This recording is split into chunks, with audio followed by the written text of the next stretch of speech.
একসময় যার হাত ধরে হতো শোবার ঘরের আসবাবপত্র, এখন সেই হাতেই তৈরি হচ্ছে ক্রিকেটের ব্যাট ও স্ট্যাম্প। মাগুরার শ্রীপুর উপজেলার সারঙ্গদিয়া গ্রামে শ্যামল শর্মার এই ব্যাট ও স্ট্যাম্প যাচ্ছে দেশের নানা অঞ্চলে। যদিও পর্যাপ্ত অর্থের অভাবে তিনি তার কাজ এগিয়ে নিতে পারছেন না। মাগুরা থেকে সুজন মাহমুদের তথ্য ও ভিডিও চিত্রে আরও জানাচ্ছেন এস.এম. আশরাফ। মাগুরা জেলায় একমাত্র ক্রিকেটের ব্যাট ও স্টাম্প বানানোর কারিগর শ্যামল।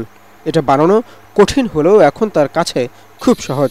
বাপদাদের পেশা কাঠ মিস্ত্রির কাজ, তবে ব্যাট বানিয়ে জীবন চলবে এটা তিনি কখনোই ভাবেননি। সেই কাজটি করে যাচ্ছেন 2012 সাল থেকে। বেটের কাজ করি, তা এটা প্রতিদিন আমার 700 থেকে 800 টাকা ইনকাম হয়, তা বউ বাচ্চা নিয়ে ভালোভাবেই চলে যায়। আমার ছেলে আগে ফার্নিচারের কাজ করতো, খুব ব্যবসা ভালো হতো না, তাতে সংসার চলতো না। এখন বেডের কাজ করে, এখন ভালো উন্নতি হয়েছে, সুনাম আছে। শ্যামলের কারখানা বলতে 17 ফুট বাই 7 ফুটের একটি ছোট ঘর।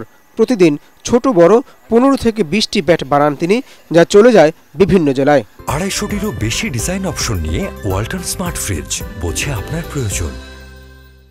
খুলনা তো আসে, যশোরের তো আসে, সব জায়গাতে তার লোকজন আসে। এই ব্যাট মাগুরা জেলা সহ আশেপাশে অনেক জেলায় যায়, অনেক সুনাম আছে তার ব্যাটে। ব্যাটের চাহিদা আছে, কিন্তু পুঁজির অভাবে তিনি এগিয়ে নিতে পারছেন না। তাই তার আবেদন, সরকারি কিংবা বেসরকারিভাবে কেউ যেন সহজ শর্তে ঋণ দিয়ে সহায়তা করেন। এই ব্যাটটা আমার বানালে পরে ব্যাটটা ভালোই বেচা কিনা, অল্প খরচে ভালো লাভ।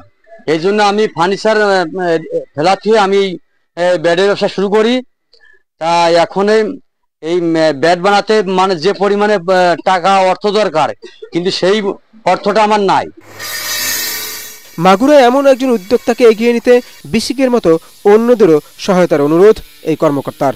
তার কারখানাটা আমরা পরিদর্শন করার ফলে আমরা দেখি যে কারখানা ঋণ প্রদান করা যায়, তাহলে আমরা তাদেরকে আমাদের ক্যাপাসিটি অনুসারে আমরা তাদেরকে সাহায্য সহযোগিতা করি। শুধু দেশে নয়, পর্যাপ্ত সহায়তা পেলে শ্যামল শর্মা তার ব্যাট বিদেশেও রপ্তানি করার স্বপ্ন দেখেন।